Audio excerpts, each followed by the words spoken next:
What up, cappers, gamblers, punters, hustlers, low baggers? It is Monday, January 14th at 11 a.m. Eastern Time, which means it's time for the Low Shack in the Back Show. As you can probably tell right off the top, the legend Lodal's Low Shack is not with us in this early show.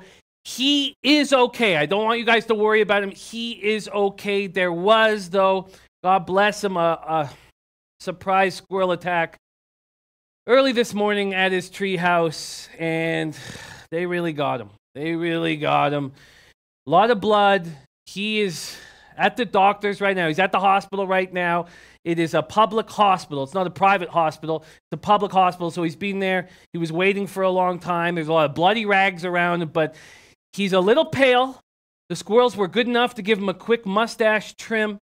He will be back for our late show, so don't worry about our friend Lodal's Low Shack. This stuff happens when you live in a treehouse battling squirrels down here in Costa Rica. He's used to it, but this was especially bad. I would like to give a shout out to all the cappers with us right now. Nutflush Allen, the first in the chat. Freestyle Fakiri, my man King Rail in the house. Star of King's Court, Joe Ramirez here rolling with us. Tiago Ruiz in the house. Eddie Euler, Vegas Gun, my man Vegas Gun, Tom Gunn, straight out of Vegas. Ringer Ring in the house. Ron Lofton, Vinny Cornell, a great group. Sacktown King, Got a Live TV series business in the house. Lingo Wick, MLB, Dan Kelly, a great group. Oh, yes, Dan Kelly says, sounds like the Pearl Harbor of squirrel attacks. It very much like that, Dan. Very much like that, Dan. We have a great group. Red Girl, Andre Harrison, Alonzo Shivers. A couple things I need to get before we start capping. We got a lot of games to cap, a lot of work to do here all together.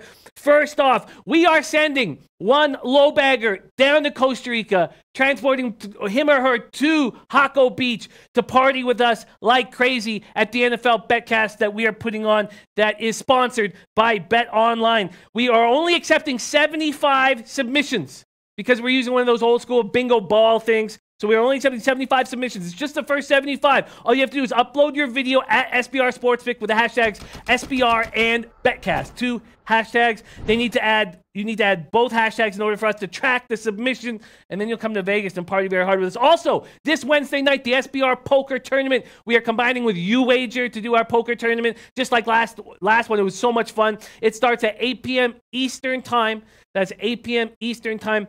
This coming Wednesday. It's a free roll. There's $500 to the winner and also $100 bounties on all of our heads, all the SBR guys' heads. And let's do some work. Von Polo says, hey, Jimmy, do you have an opinion on the Manny Pacquiao-Broner fight? I will have an opinion. I look forward to having an opinion, but I do not have one quite yet. It's a pretty exciting spot. And, okay.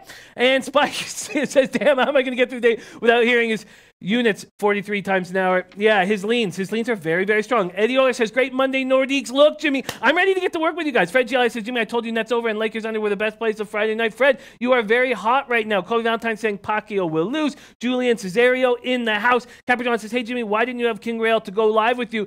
That is a very good question, Capper John. That is a good question. I should have got King Rail to come live with you.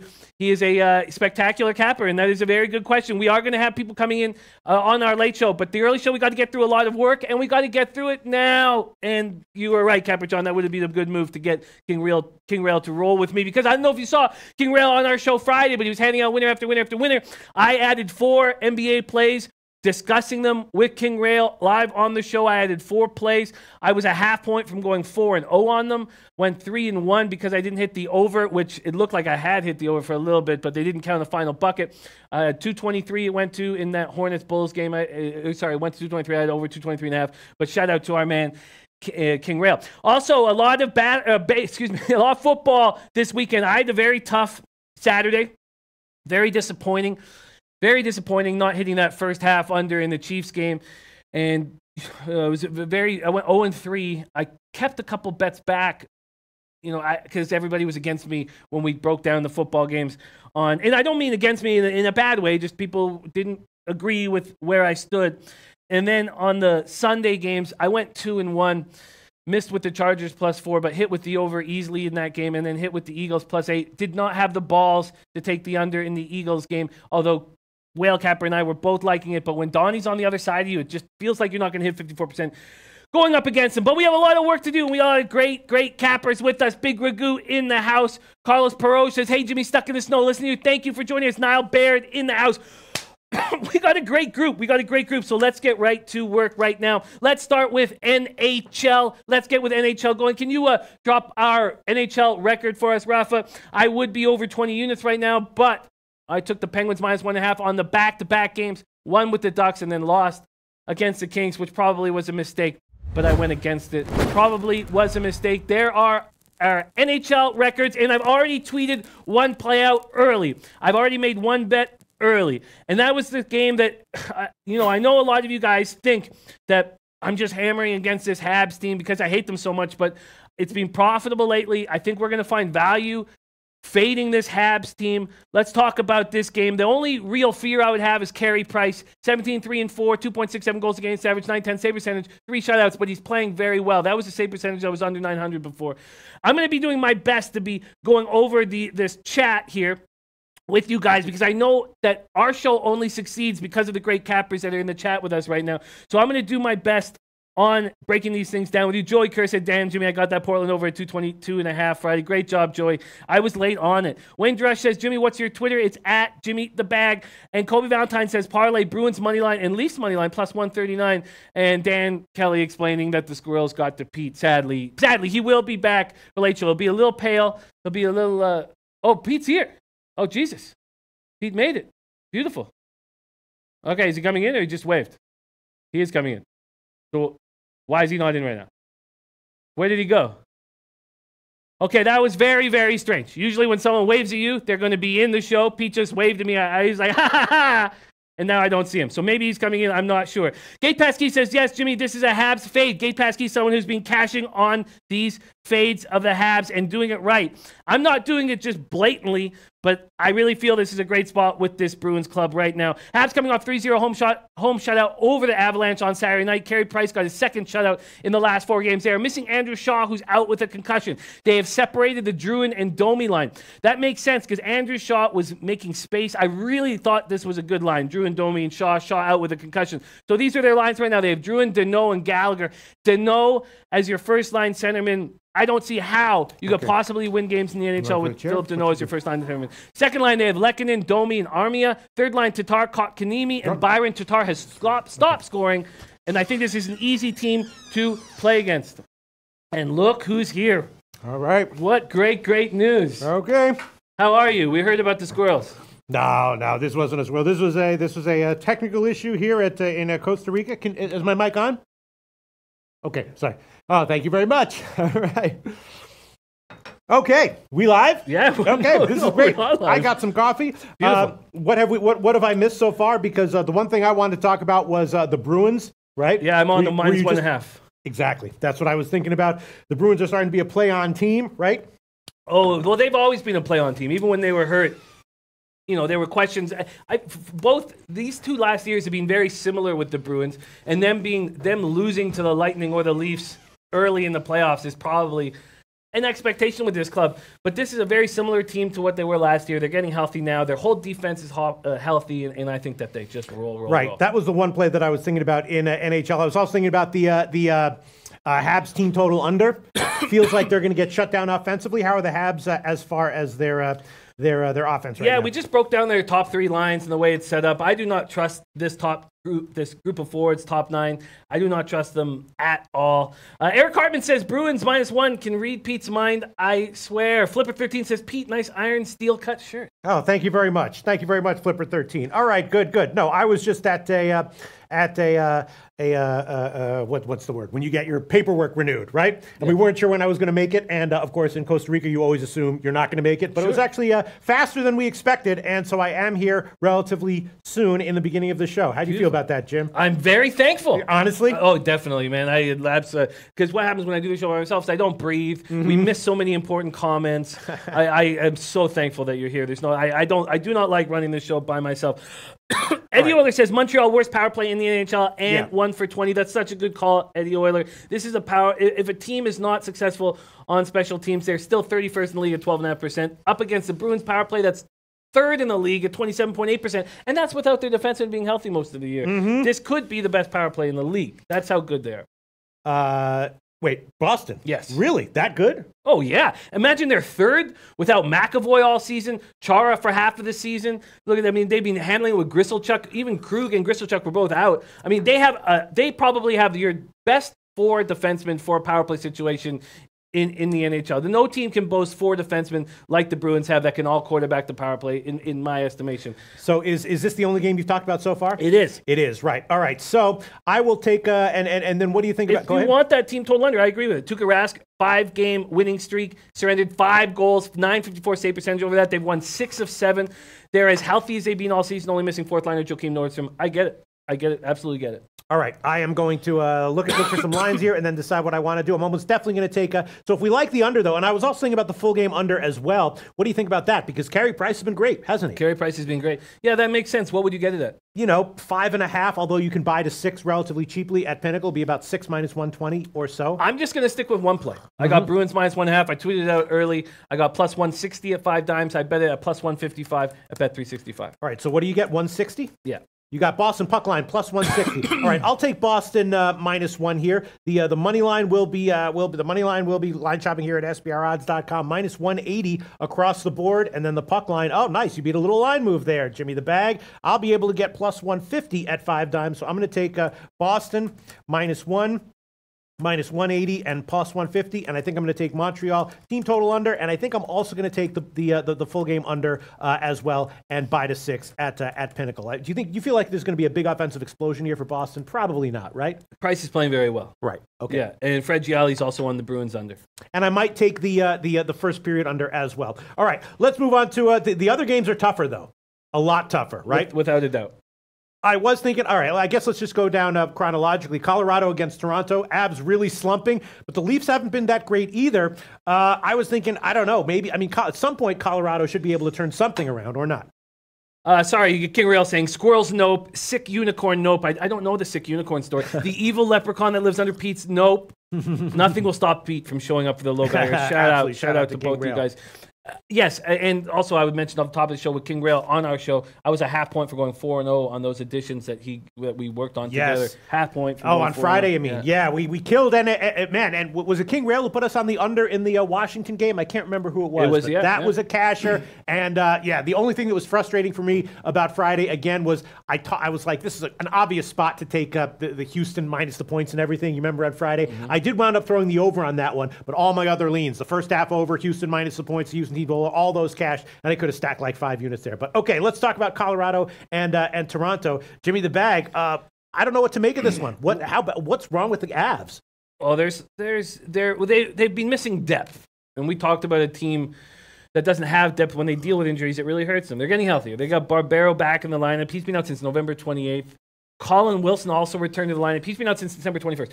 When the Avalanche first got Colin Wilson, when the Avalanche first got Colin Wilson, I was like, man, this is such an important piece for this team. He's so defensively responsible. He's got speed. He's a penalty killer. I love Colin Wilson. He's been out for the last little while. I think he's a very important defensive player with this team that's so offensive. They're still missing Zadorov, a defenseman, and Kamenev, a forward, but getting Barbero, back and Colin Wilson back is a big deal. The big question is, how's Frederik Andersen going to play?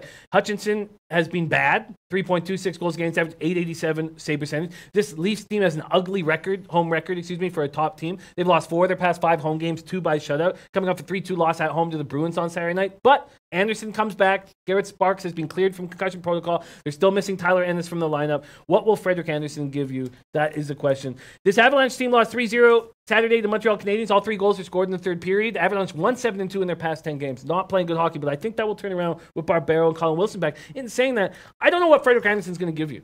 And I don't know. Feels like he's going to be fine. No? What is that based on? Just the way he was playing before. You know, he was playing decently. He was playing well. You know, the issue, he had an illness and a groin injury. Seems like he should be okay, unless unless there's something psychologically, a reason to believe that he's going to be off his mental game for some reason, which is always, you know, a possibility, but hard to predict. I think we would assume that he'll be fine.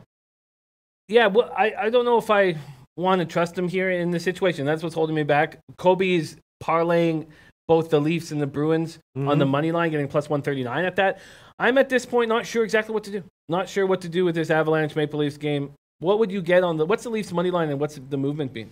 The Leafs money line is about minus 175 at Pinnacle, kind of bouncing all around. No real movement. All right, anyway, on the Bruins game, though, I am taking 3 plays. I'm taking Boston -1. I'm also going to take the Habs team total under 2.5 minus 115, and I am going to take the full game under 6. I'm going to buy to 6 minus 120 at Pinnacle. I'm going to take that one. That's a little bit risky because Boston can be so strong offensively, right? No, I think that's just, I like the play. I have no problem with that. All right, play. so I'm taking that one. Boston -1, Habs team total under 2.5 at minus 115, and the full game under 6, bought to 6 at minus 120 at that Pinnacle. Kobe Valentine's brother is a chef. Says his brother just cooked 2 meals for Anderson before he left. Before he left to Australia to cook for Milos Raonic in the Aussie Open. Wow, that's wild. What a life. Kobe's brother said that Anderson's been scratching to get back. Can't wait to play. He knows the Leafs need him. He seems fine to me. Yeah, I think he'll be fine. Eddie Euler says leading Toronto -1. The big question is just what the hell is up with the Avs? They did win the last meeting in Toronto. And, all right, I already asked you this, but I wasn't listening. And when do you expect the Avs to turn it around? Right away. Right away. Right away. Barbero and Colin Wilson, I think, will help him. Now, right away, this is a tough spot. I know that the Leafs' home record is just 13-9-1. Unbelievable to be 13-10, basically, with the skill that they have. But so this is a tough spot for them. But I expect the Avalanche. This team just doesn't have enough depth to handle those kind of injuries. And I think getting Wilson back, getting Barbero back will help them very much. All right, you want to talk about Buffalo-Edmonton? Because Buffalo's been on a run of overs, but I was thinking maybe a shot with the under here, and I'm just not sure what's up with Hitchcock and this team, right? Started out strong with Edmonton, and now the defense isn't working. I have to assume that at some point it's going to come back and he'll get what he wants out of these players, but maybe not. Is the under it'll come back when Clefbaum comes back. Yeah. They're also dealing with Petrovic in concussion protocol. So now you have your best defenseman who's been out, and that's when the defense stopped playing well. And now you have Petrovic, who has come in and played okay with a concussion. He may return tonight. He's been out for last week, but that's the reason. This is the same team that they had before that, you know, Hitchcock didn't change anything. He just started playing Clefbaum more, gave him a little bit of hope that new coaches do.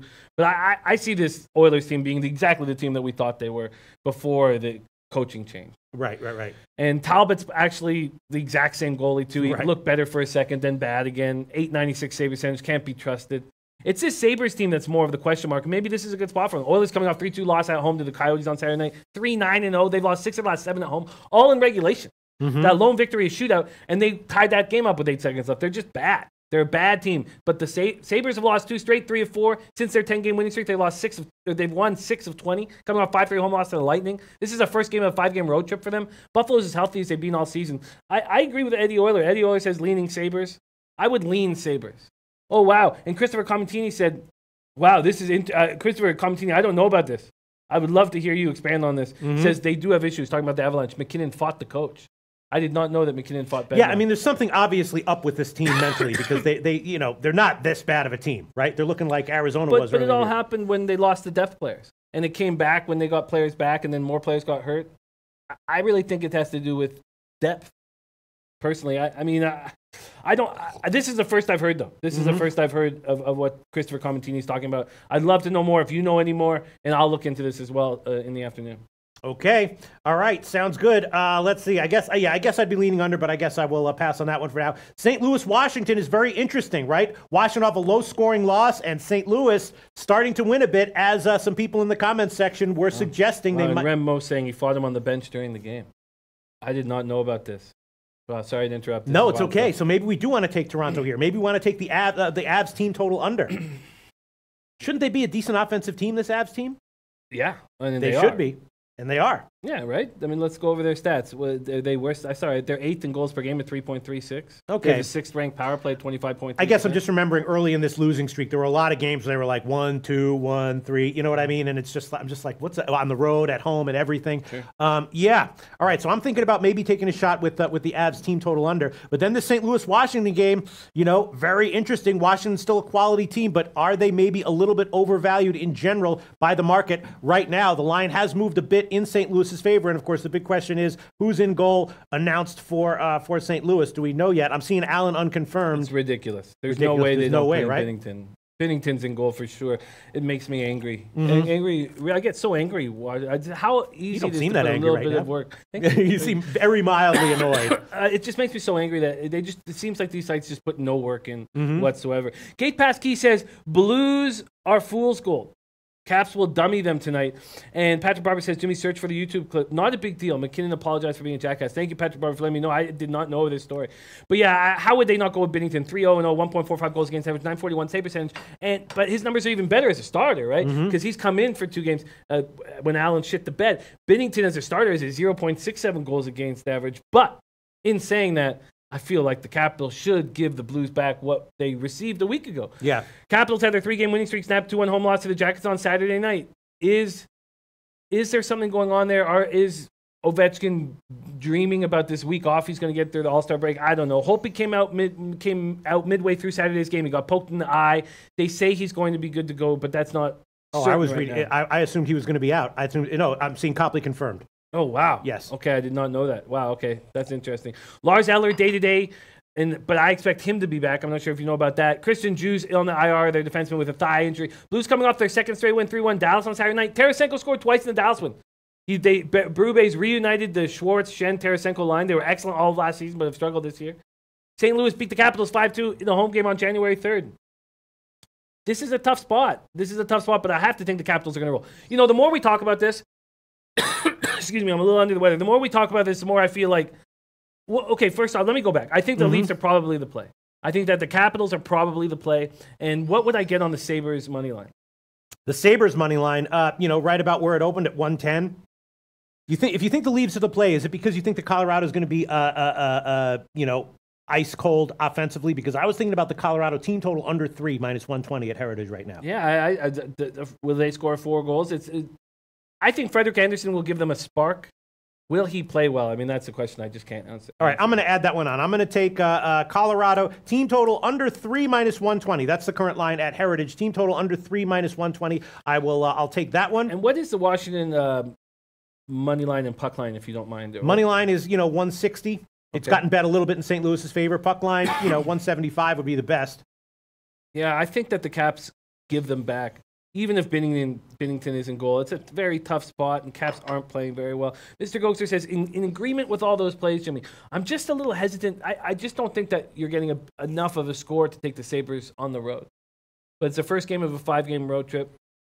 And MK says, hard to see the Abs winning today, Leafs all day. You have to think that the Leafs or the Caps at minus 1.5 will take care of business. And the Leafs have not been playing well. They need a spark, and maybe Anderson gives them that spark. Mr. Goxer said Leafs will score over 4 goals. Q Peso parlaying Toronto moneyline in Washington. And Mr. Goxer says Leafs will score over four goals. Yeah, that's what I just said. Man. Yeah, and Eddie Euler lean Caps minus 1 and under if Binnington goes. Yeah, can you go over the plays that you've added? I have added Boston minus 1, Habs team total under 2.5, Montreal Boston under 6, and Colorado team total under 3 minus 1. Oh, so you haven't added anything with the Leafs yet? No, well, a Colorado team total under is a nice opinion on Toronto. You're right. Or the under. You're right. And the Leafs minus 1 or money line, puck line, what is that? That would be about a slight favorite line for the Leafs minus 1. Okay, and so what that means that the puck line's probably around 150? 50, yep. Okay. 60. Okay, I'm gonna jump on both the Leafs and the Capitals minus 1.5. Both the Leafs and the Caps. The Leafs will be plus 160. That is almost everywhere. And the Caps will be, we'll give you 5 dimes, plus 175. All right, so there you go. Jimmy the Bag now with 3 puck lines. Toronto, puck line, plus 160. Washington, puck line, plus 175. Beautiful. Okay. Okay, let's keep rolling right along here. We have the Wild at Flyers. Dubnyk Oh, at man. versus Harder, I believe. You got it. I was thinking Minnesota's got to be a bounce back here. If not for the if not full game, at least first period, maybe both. I mean, the problem is that Philly has embarrassed themselves so much game in and game out at home. What's so funny? Jeremy Miller. I mean, the Leafs, the Flyers have been embarrassing themselves so much at home that at some point, a big explosion in the opposite direction is likely to happen, but maybe not. I mean, how long can this futility and embarrassment last for the Flyers? They did get that win over Dallas, 2 games ago at home. So maybe they let down here after getting one home win. You know what I'm saying? I got to be thinking Minnesota's the play here. I feel quite uncomfortable with both these teams. Really? They're playing right now. Yeah, Carter Hart's playing well. If JVR is out tonight, which is possible, because he finally got going over the goal and assist. The Flyers are only without their top 4 defenseman, Andrew McDonald. It's not injuries they're doing. It's like they've given up. Yeah. And a lot of people on our chat have been talking about that often. I could understand you liking that. This Flyers team lost 8 straight before beating the Stars 2-1 at home on Thursday night. The Wild are coming off that ugly 5-2 home loss to the Wings. Gabby Boudreau called it the worst game that we've ever played since I've been here as coach. So, really? Yeah. And Nino Niederreiter broke out of his 13-game goalless drought. What's wrong with this kid? There's always been something missing with him. 5th overall pick from 2010, largely being a disappointment. Wild tend to disappear for long stretches of games. You know what? I'm not backing the Wild here. I'm going to take him on the first period. I'm just going to take him on the first period, minus 111. If it pushes, it's fine. No, I like that. Yeah. I like that the best, I would say. All right, I'm taking Minnesota Wild first period money line, minus 111. That's the current line at Pinnacle. If it pushes, no harm, no foul. If it loses, sure, 1.5 units. Wild got 2 shots on goal against the Wings in the second period, finished with just 19 in that game. In their 3-2 home win over the Jets, they had 0 shots on goal in that third period. In 29 of their 44 games, the opponents have scored first. Gabby Boudreau has every reason to lose his mind over this team.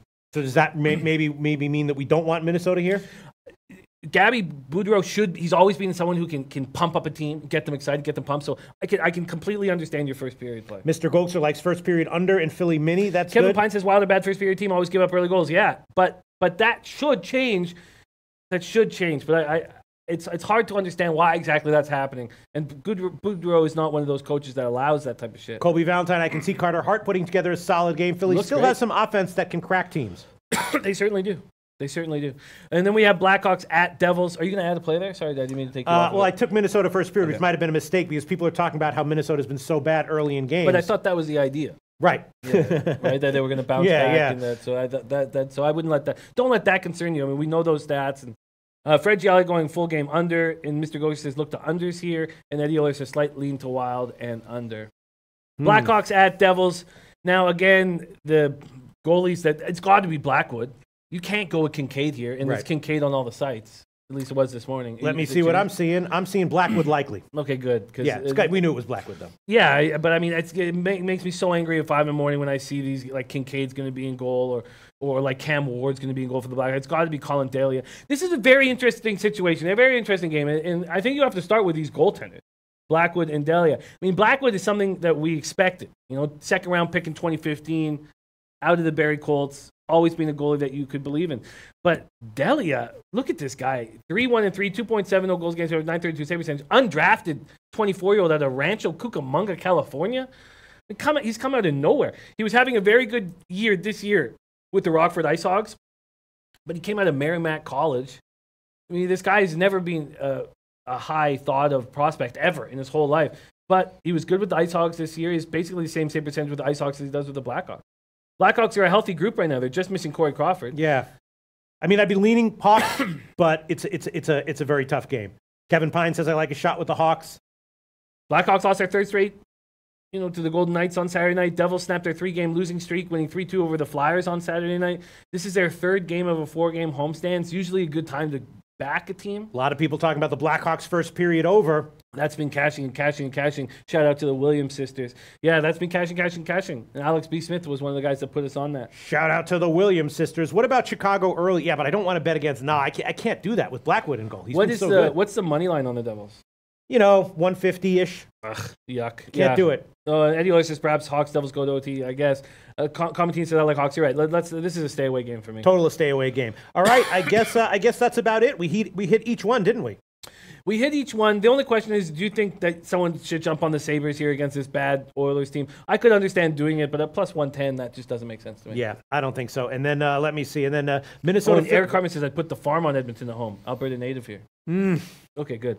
Taylor Hall playing his question mark from Eddie Oilers. No, Taylor Hall will miss his 9th straight game. Big loss for this team because they just don't have enough offense to begin with. So it's a big, big loss. Yeah, all right. My only lean that I haven't put on yet would be, first period under in Minnesota Philly, maybe full game under in Minnesota Philly. Mr. Gokster suggested that that's a play that he's liking as well. Other than that, I guess we are done with NHL, right? Yeah, we're done with the NHL. You know, after hearing Eric Carmen talk about putting the farm on Edmonton at home, Edmonton's being just so bad. They have value here, but God, they lose at home to the Coyotes on Saturday night. I don't want anything to do with them. Yeah. I think the Sabres-Oilers game and that Devils-Blackhawks game is very difficult. All right, so let's move on to NBA. Boston and Brooklyn is an interesting game. Boston, of course. Oh, God, I wanted to take the under, and it's dropped. There you go. I wanted the under at 221. Now it's down to 218. Well, still 219 at Bovada, which is okay. I was thinking about the under, and Boston not necessarily in a good spot, but they're definitely pissed about the last loss they had. I was thinking Boston first quarter, maybe first half, and definitely leaning under. What do you think? It doesn't say on Roto World that Kyrie Irving is anything, but I've read that he's questionable to go tonight with a right quad contusion. This has become another team that you need to wait. You need to wait until late before you make a decision with backing this team, unless you cap it, unless you think you're going to get some type of advantage now. But it doesn't make any sense. As soon as they announce Kyrie Irving may not be out, 400 says Kyrie out. So yeah, this is a Celtics team that's become difficult to cap. Yeah, and Smart out. Wow. And Cole Valentine said Kyrie Irving today. Let's see this. Dan Kelly's first quarter, Brooklyn +1, -105. First quarter, Charlotte moneyline +180. Fourth quarter, Memphis +1.5. Says, hey, P. Jimmy, did you guys see this shout out to you in my Betcast entry? No, Dan, you know what? I've only heard. I just heard coming in that you dropped one for us. I can't wait to hear it. Shout out to Dan Kelly for everything he's done for in all ways, in all areas, in all times, in all shows. Dan Kelly liking Brooklyn first quarter going against my lean Boston first quarter. So maybe that is, That's a way that I was looking at that game that indicates a square lean on the Celtics, and the Brooklyn first quarter -1 might be a good. Sorry, first quarter +1 might be a good play, and the under. Jim Rome says Boston plays fine without Kyrie. It's not that. It's just that you want the line, you want the market to acknowledge that Kyrie's not in the lineup to get a better number. That's all I'm saying. But yeah, I love Rozier. These teams met a week ago. The Celtics dominated 116-95. Nets are coming off a bad 122-105 loss in Toronto on Friday night, so they're rested. They shot 42%. We're never in it. D'Angelo Russell went for 24. Only one other net was in double figures. Nets are now 6-13 against teams with winning records. Dudley Crabbe out of the lineup. Rondé Hollis Jefferson questionable to come back. Celtics coming off back-to-back losses in Florida. You have to think they'd bounce back. Sure. Lost 115-99 in Miami. On Thursday, 105-103 to Orlando. On Saturday, Celtics were beaten badly in the fourth quarter. In the final 16 minutes, 47-33, they were outscored. Reggie, great basketball captain, said, I think Celtics having a lot of problems over there. Players about to fight during the game. I think this is a sneaky spot with the Nets. Yeah, the Nets money line might be a good play here. Yeah, there was an altercation that went down in the last game with this Celtics team. Yeah, and then Kyrie Irving kind of whining in the post-game interview. WW Train says Nets payback. I'm just listening right now, and we got some great cappers. I'd love to hear also what King Rail's thinking about this spot, but this is not easy. It's not an easy spot. Okay, then let's move on, I guess, to Memphis and Houston. This is Houston's on a back-to-back, right? Memphis can't buy a win or cover. They did have one recently, but I forgot what game that was. But in general, a ton of problems with this Memphis team. And Houston, I might have a cognitive bias here because I didn't pull the trigger on an obvious play that I talked about nonstop on Friday against Cleveland. I don't know if this is a spot where I'd want to take Houston. It's a very low total. I guess I'd be leaning under, even though it's a very low total. This is definitely a game where I want to, but it's gotten bet up, though. So you got one of these low totals that got bet up, right? Open to 203, now up to 207. So this is a game that has pass written all over it for me, unless you have an opinion here. Well, I definitely want to. Sorry, I was writing it, but I want to give a shout out to Dom Ricci, 14-6 running NFL this weekend. I thought it was a tough weekend. Oh, but you hit your parlay. I did hit my parlay. Nice, that's great. And as I said, it was kind of a boring parlay, but I was like, listen, I don't know about all these home teams covering those big spreads, but I was like, I think they're all going to win outright. And what did they go 2-2 ATS, but all 4 of them cash or something like that? Yeah. So yeah, my read on the games was and staying off the totals. The Chiefs game that had overwritten all over it went under, and then the Dallas game that had underwritten all over it. Yeah, under, it's just the and then the Dallas under too. I could have had before that late touchdown, and then because of that, I didn't have the balls to give the under that both Whale Capper and I liked on the Eagles game. Thank God I still got that +8 on the Eagles, but we'll get into that. Yeah. In fact, I cut a bunch of plays because everybody was so against them during the audible, and if I had have added all of them, I would have lost more than I lost. So Good. I can't be too upset about how everything really broke down. All right, so Memphis and Houston is a tough one. I guess I'd be leaning Memphis here. That is how the market has moved, but they're just such an unreliable team right now. Do you have any read on this minus 8.6 net rating for the Grizzlies in their last 8, losing 7 of 8, lost 18 of 25. Now they don't have Kyle Anderson. Yeah. You know how he would help enormously in this game against this team that shoots nonstop from 3. They're also missing Dylan Brooks. He would help very much in this game. The Rockets, second half of a back-to-back, Harden goes 1 for 17 from 3. The Rockets go 10 from 42 from 3. Are they going to have a bounce back going back the very next night? Probably. Yeah. Probably bounce back. What's going on with the total in this game? Well, it's gotten bet up. Like I said, a low total, which would make sense because of what Memphis does. It gotten bet up from 203 all the way up to 207, and the line has moved a little bit in Memphis's favor. So obviously, the market betting on Memphis offense here, or implying Memphis offense, which is a little hard to stomach considering how anemic they've been offensively and just how low their team totals are in general. Wow, it's been bet up. So it opened at 203. Up to 207. Wow, because open at Bet Online at 205, open at 203. What site are you using for the openers? I use Pinnacle for my openers, cool. which it makes sense. Yeah. Pinnacle's a great book for that. Sure Wow, I did not know that it was at 203. That's very, very interesting. Yeah, that's where it opened at Pinnacle. Let me see. It's some other books. You have less reliable. Ben Sportsbook 24/7 says Harden had a bad night shooting. We'll turn that around tonight for a big scoring performance. One would think. Wow, that's going to take a little bit more time. Going to take a little bit more time than. But yeah, I guess I missed. I would have loved to have jumped on that total at 203 or even 205. I don't know if I like it at 207. But if you don't like it at 207, then it's not a strong move to begin with. Let's move on to Hornets at Spurs. Tony Parker playing against the Spurs for the first time in his career. He's had a nice season, just 18.6 minutes a game, but 9.4 points per game. And it's also James Borrego's first time back against the Spurs. He was an assistant coach. That's the Hornets rookie coach. He was assistant coach for San Antonio for 4 years. Hornets have lost 4 of their first 5 games on the season-long 6-game road trip. And this is their final game. I think the Hornets just want to go home. This is not a team that I really trust character-wise. Yeah. I think they just want to go home. I was thinking about the Spurs here as well. I'm just not sure if I want to lay this many points. But this might be one of those games where it's just like, again, it's the spot. Overall on the year, giving a team like Charlotte at 8.5 points is a risky thing to do. But in certain spots, if they're not going to show up, a 15, 20-point blowout is in the cards. Yeah, the only question is Tony Parker going to inspire them to not drop the ball? And that's why I didn't make this play earlier. Boogie Bird says ISO ball with Grizzlies. Equals under. Yeah. One would think. WW Train says Memphis have a great record in the first half. Yeah, Memphis early might be a good play. First quarter or first half. I know that Harden is going to be in for a bounce back here, but it might just be a little bit of a lethargic spot for him as well. I think so too. But this is another spot with this Hornets team on the second half of back-to-backs where I will not make a bet early. I need to know exactly who's going to be in and out of the lineup, and I just feel like it's very dangerous. Second half back-to-back, Harden goes 1 for 17. Who knows? Maybe Dan Tony's like, why don't you take a breather? Ben Sportspick says Hornets won't put out tonight. End of road trip. Just want to go home. I agree with that. But what will Tony Parker do about that? Yes, that is He's that such is a wild leader, card. so that just gives me a little bit of hesitation.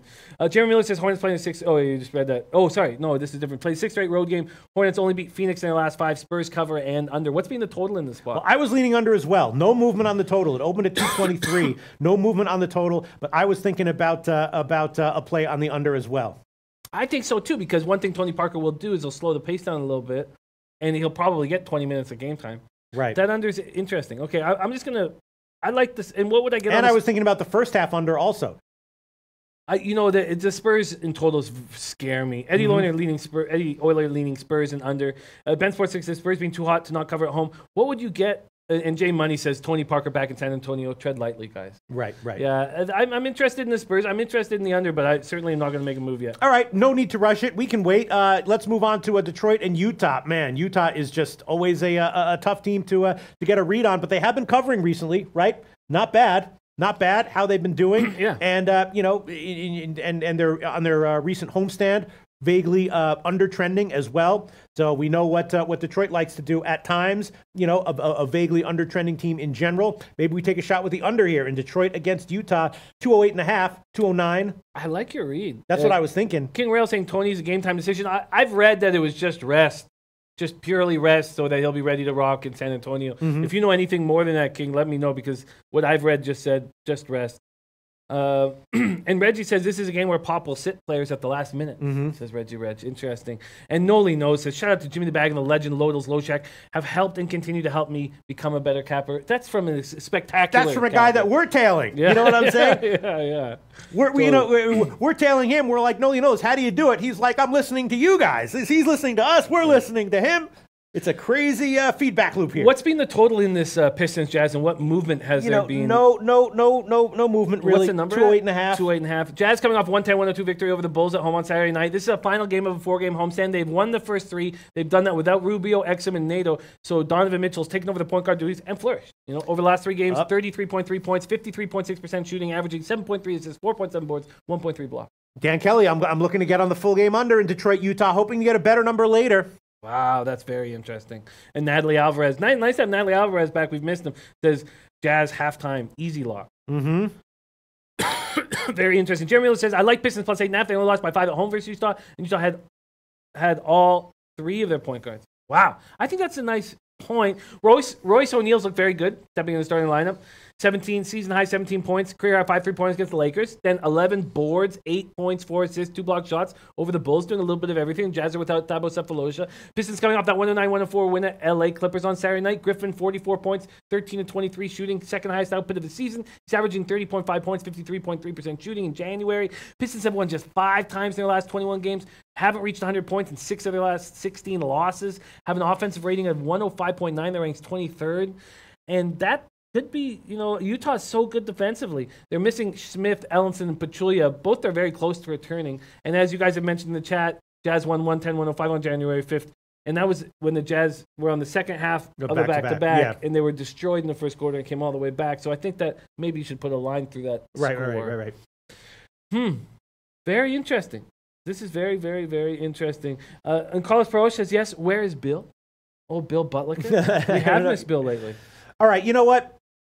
It would be nice if I could get 210.5 later on, like Dan Kelly is trying to do, but I'm just going to take the under here. I'm going to take 209 minus 110. That's the current line at Heritage. I will take that one. Detroit, Utah under. I'll throw it on there. Hold on, let me find my things here. I'm going to take Eddie Detroit. Orr saying we've got toughness, we've got chemistry. Kyle Korver telling everybody, and that's you got to be impressed with a team without their top 3 point guards. Reggie says this has Jazz all over it, man. What do you get on the Jazz, and what's been the move in there? Well, it's a big line. The Jazz are getting bet up. Opened at 8, now up to 8.5. I don't know if I want to lay that number here, but I'm thinking about it. Thinking about it too. I'm gonna have to do work this afternoon. I don't want to rush into any of this stuff. All right, then we can move on to Portland and Sacramento. And Portland, covered a bunch of their last games, right? Playing very well, Portland. They're on a back-to-back, though. And, Sacramento has also been covering. I'm not exactly sure what I think here. I guess I'd be leaning Sacramento. Sacramento tends to be great at home ATS. And coming off of the loss at Denver, you would think the loss, but the straight-up loss, but ATS win, this might be a little bit of a letdown spot for Portland. Maybe not necessarily early, but late. Right? Is there any reason to believe that Sacramento is not a better than 50% chance to get a cover here at just 2? Yeah, no, I think that you're probably right. We're talking about a team that's 13-10 at home against the Blazers team that's 8-11 on the road, although they look very good against Denver. WW Train says, I'm looking at a clear underdog night in NBA. Shane Calmer says, Portland Trail Blazers plus 2.5. Grab it. I gave out Atlanta first quarter plus 4 and Wizards first quarter on Friday, both cashed. I hope you look at that. Wow. Thank you, Shane Calmer. Thank you for letting us know about that. Kings have won 3 straight at home. Back to the Blazers. They're without Harkless, but the rest of the team is healthy.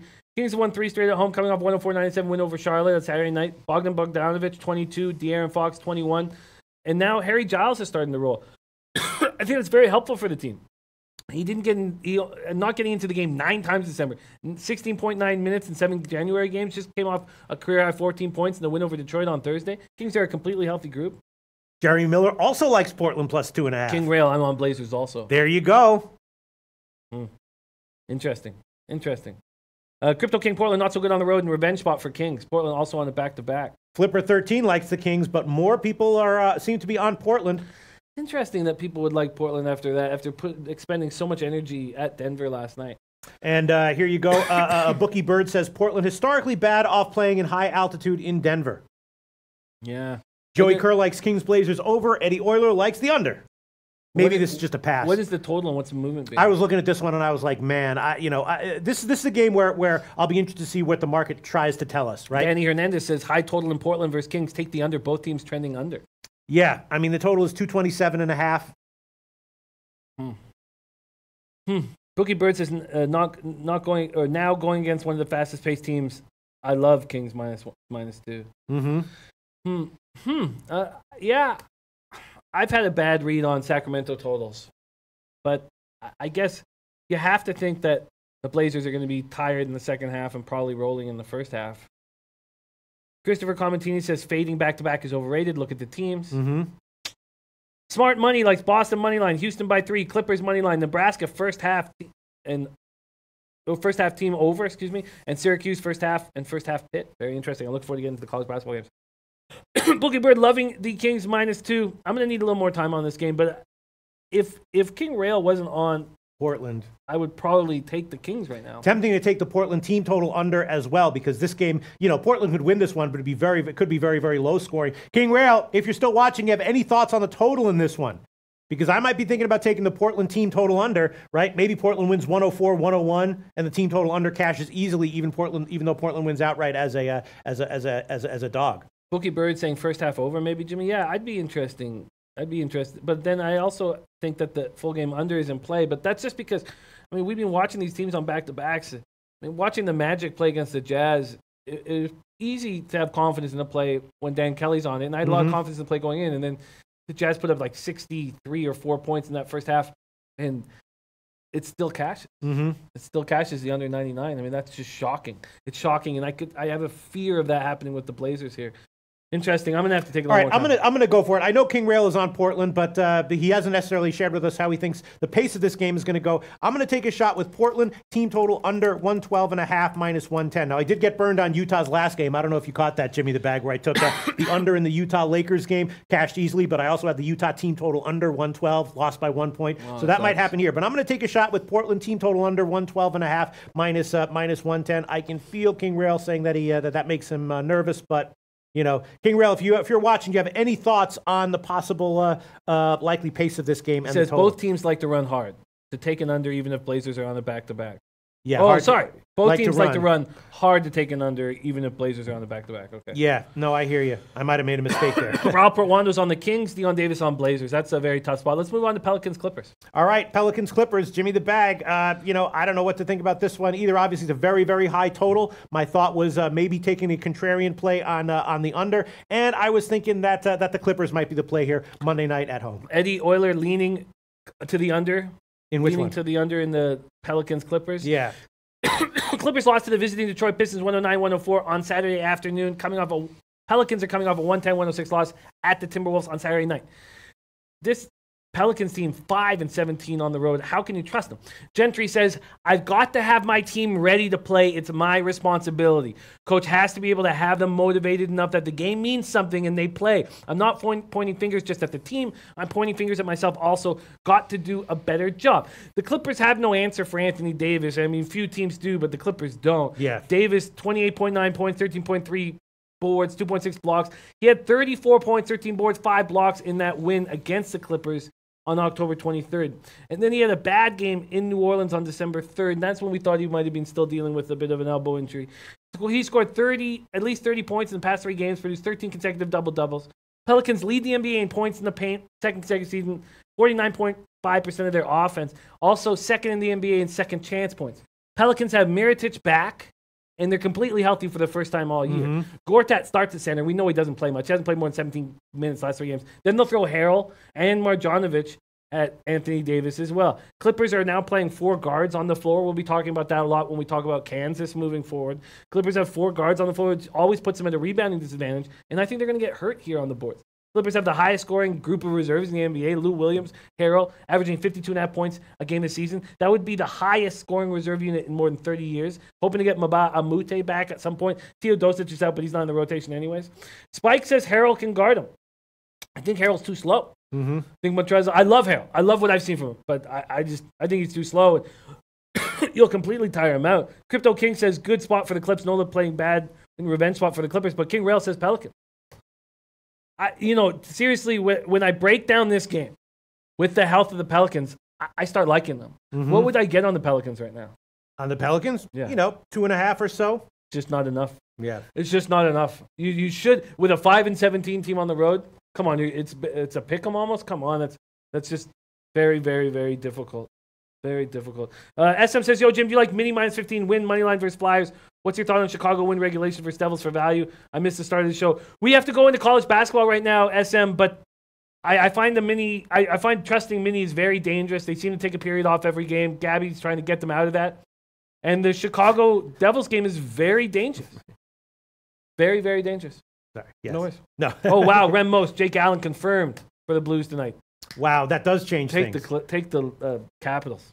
Hold on. Let me just, Jake Allen confirmed, huh? King Rail says LA is too small for this Spells team. And then you bring in you can't even bring in Marjanovic at 7'3" because he's too slow.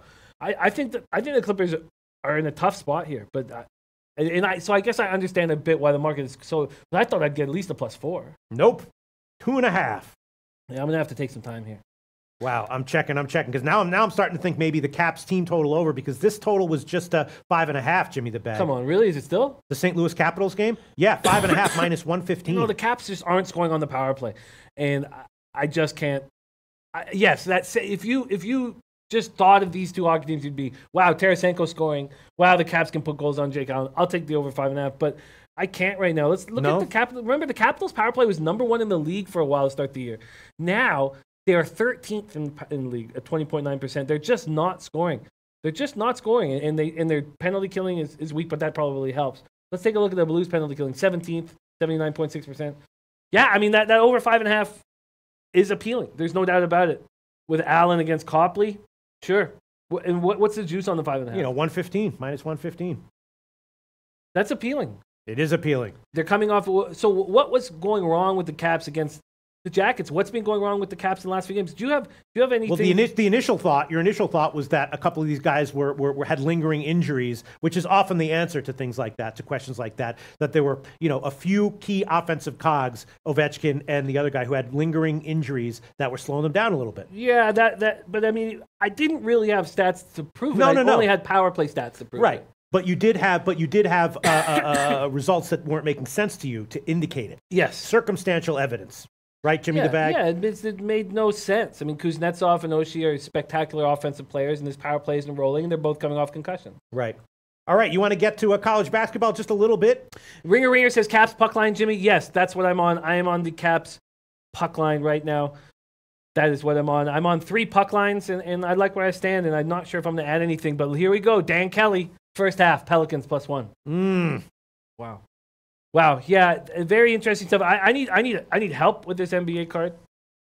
I need help. We're going to have help this week. Ski Profit on Tuesday. Very nice. J Money on Wednesday. Very nice. King Rail on Friday. Awesome. But I'm going to need I'm going to need more time with this card. Let's get into NCAA basketball. All right, college hoops. I was thinking that, I don't know, maybe I'm hallucinating here, but I was thinking that maybe the total in the Monmouth-Siena game was a little bit low. Maybe we lean Monmouth maybe on the team total over. And I was thinking once again to take a shot with Maryland. I've been talking about Maryland, how they have a young team, a team that might be likely to improve and maintain their ATS value as the season wears on. Maryland did get it was that crazy close loss against Indiana in their last game, but they had covered a couple of games before that on the road, looking very good. And I was thinking, why not Maryland here again?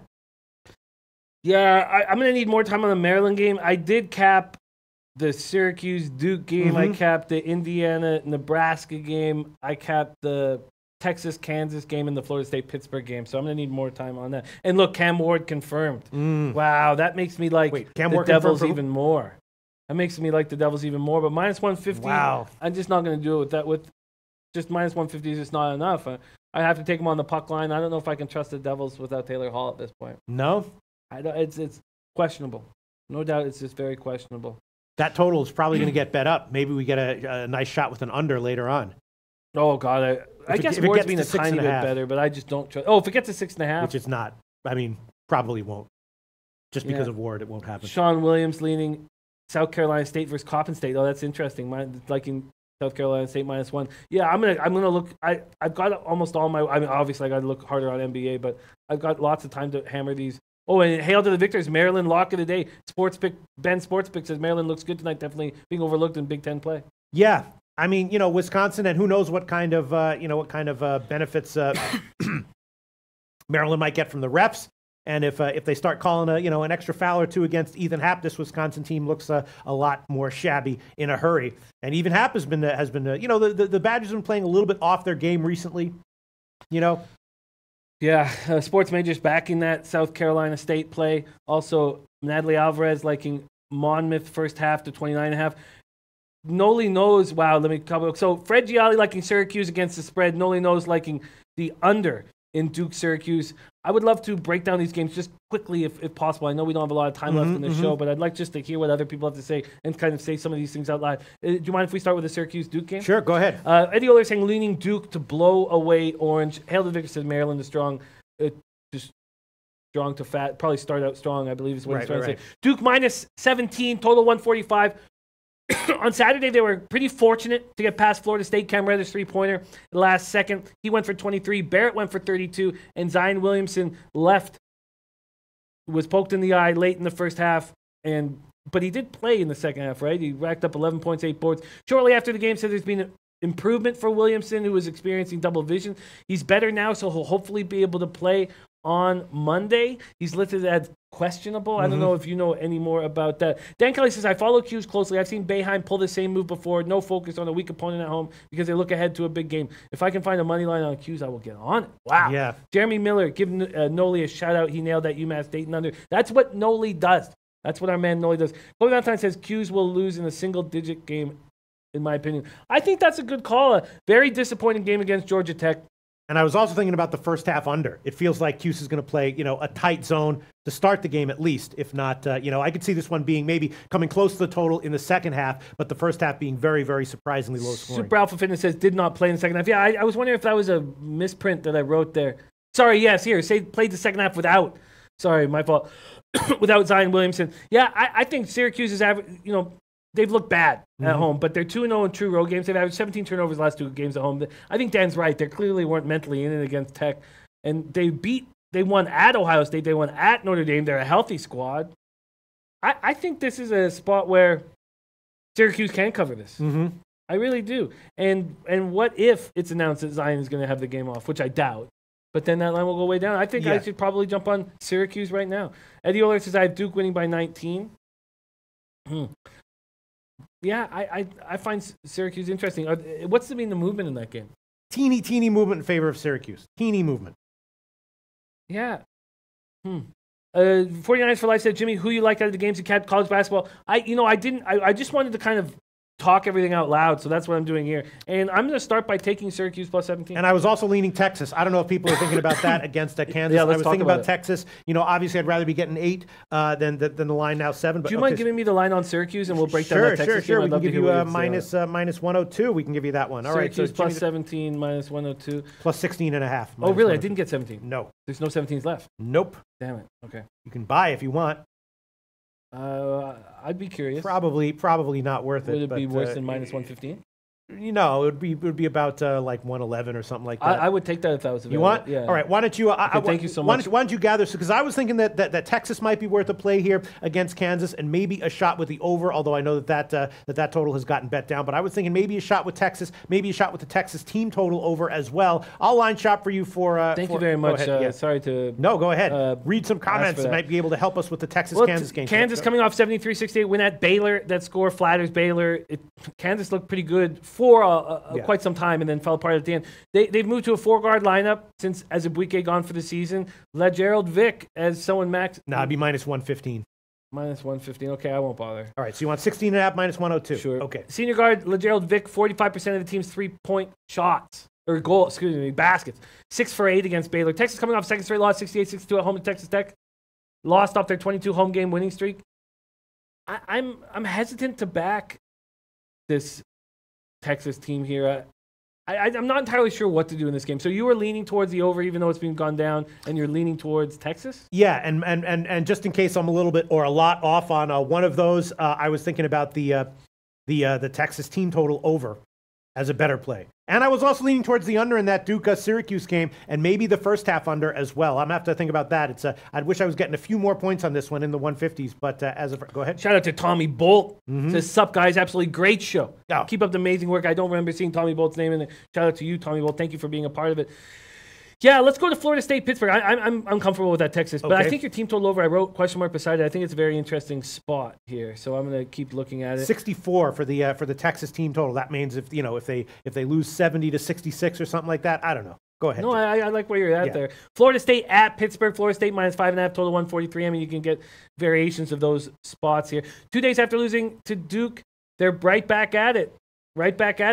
Capel has the Panthers rolling. Capel's done an incredible job. There's no doubt about it. The Panthers beat Louisville 89-86 in overtime on Wednesday. They also played West Virginia close, beat 11-win Duquesne by 21. We all remember that spot because we talked about that game quite a bit on this show. 11 wins this season, 3 more than Pitt had all of last year. Seminoles are only 1-5 all time at Pitt's Peterson Events Center, and the Panthers 9-2 at home this season. A season after ranking 289th in defensive efficiency, they're 12th. That's incredible. Yeah, incredible. Panthers are also in the top 20 in national field goal percentage, defense at 38.7, but they're 0-3 against ranked opponents, 0-2 in conference play. MLB says Pitt money line. Kobe Valentine leaning Pitt money line. I would be leaning Pitt as well, although I don't like the line movement in favor of Florida State. But my first thought wouldn't that just be because of the bias that what they just saw them do to Duke? One would think, yes. So yes. Robbie Tagaloa liking the Siena and the under. What was your lean to that again? You were talking about the Siena game, the Monmouth Siena. Oh, again, I was thinking about Monmouth team total. I mean, Monmouth is kind of a trashy team, but again, we're seeing like a low total where I'd have a slight lean to the over, a slight lean to the dog, and so maybe a little bit of a less slight lean to the team total over. But Monmouth is similar to the Kansas game and Texas game where I was leaning the dog team total over. Ron Lofton says Florida State easy, in my opinion. 400 says Florida has too much size.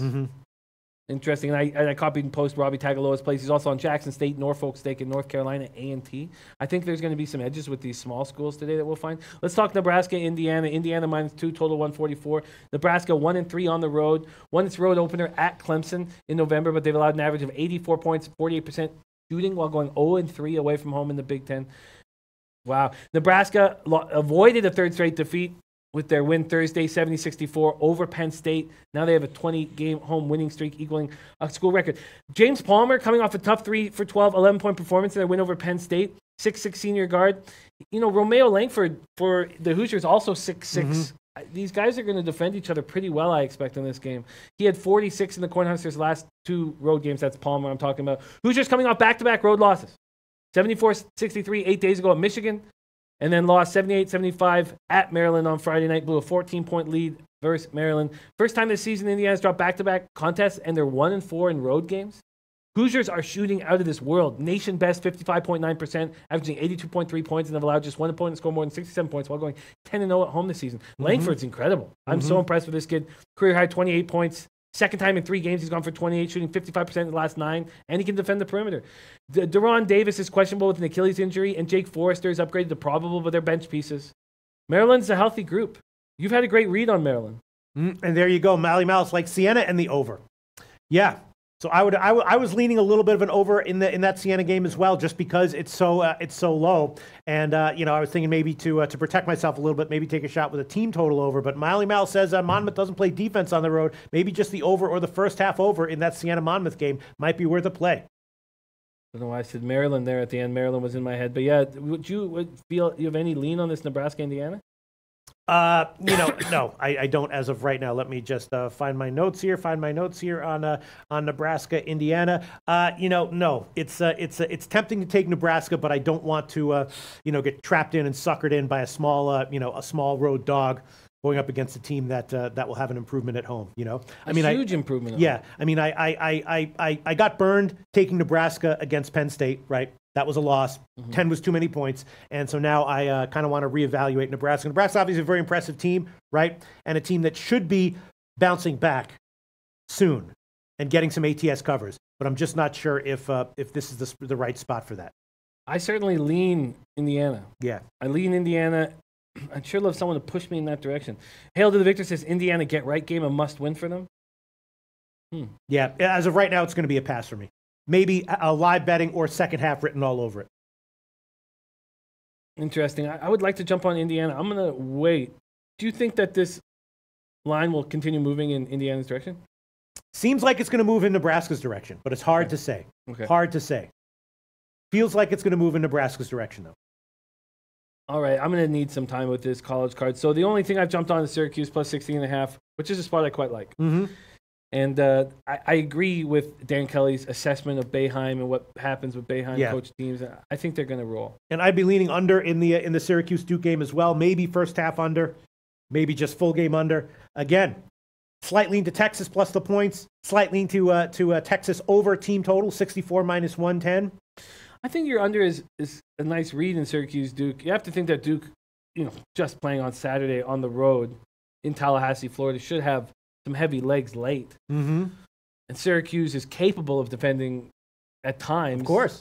What's the total movement been? No movement as of right now, which is kind of interesting. We know that Noli Nose is on this under. He said he hammered it. Okay, you know what? I'm gonna wait. I'm gonna wait and see if I can find some movement on this total that appeals to me. I think if Noli likes it, I think Syracuse has to play incredible defense to have a chance here. Mm-hmm. Just dangerous going against this Duke team in any kind of under situation. Absolutely. I'd much rather be getting 151.5 than 145.5, Yeah, okay, I'm going to hold off on that, but I'm going to certainly think about it. Okay, are we done? I think we are. Alex Everly saying Indiana needs this game for their season, or their season will go into a tailspin. And Bookie Bird says, no, Jimmy, this Duke team is different. Yeah, I hear that. And Everly saying Indiana is also a much better team at home. Yeah, I'm going to need some time here for sure. In all of basketball, NBA and college basketball, I think I'm going to focus on this afternoon. And I think that we'll find some edges here. I know we've already heard that Robbie Tagaloa is on North Carolina A&T, and who is just on Maryland Eastern Shore. We just had one of our cappers liking Maryland Eastern Shore. That's BidXN. Bookie Bird leaning towards -2. I was also thinking maybe the Pittsburgh and the Florida State game is very interesting, but maybe the total's gotten bet up a little bit, and maybe the total is hanging a little bit low here. Whether Pittsburgh gets a cover or a surprise win, or Florida State rolls away with it. Maybe runs away with it. Maybe we like the over here. I don't know. Is Pittsburgh going to slow anything down against these guys? Well, their defense is strong, and Florida State's so big. But you're right. If I was playing Florida State, I'd try to run them into the ground. Be interesting to hear what Capel is going to do here. Yeah, this is just going to take more time for me. Okay. Is that it, Jimmy the Bag? That's it for now. 400 saying Oklahoma State versus Baylor. We're going to have Drew Martin on the Late Show. He's going to be hammering this college basketball card. I'll be very interested to hear what he's on. Daryl Lyles on Syracuse team total under. All right, so Jimmy the Bag is on Boston Puckline, Toronto Puckline, Washington Puckline, and Syracuse plus 16.5. I have taken Boston -1, Habs team total under. The Boston game under 6, Avs team total under 3, Minnesota first period money line, and in NBA Detroit, Utah under 209, and Portland team total under 112.5. That might have been a mistake. Those are all the official plays. In the afternoon show, we'll have Drew Martin on talking college basketball. Yep. That's it. That's it for now. So I'm excited about this week. A lot of great guests set up. We have our poker tournament on Wednesday, right. And we still have the chance for a LoBagger to be flowing to Costa Rica and party with myself and Lodels and Drew Martin, for that matter. Party with us all in Jaco Beach while we watch the Super Bowl together. So please jump on all that stuff, please. Okay, and that's it for today's show. We'll be back for the morning show. We'll be back at 5:30 Eastern time later on today.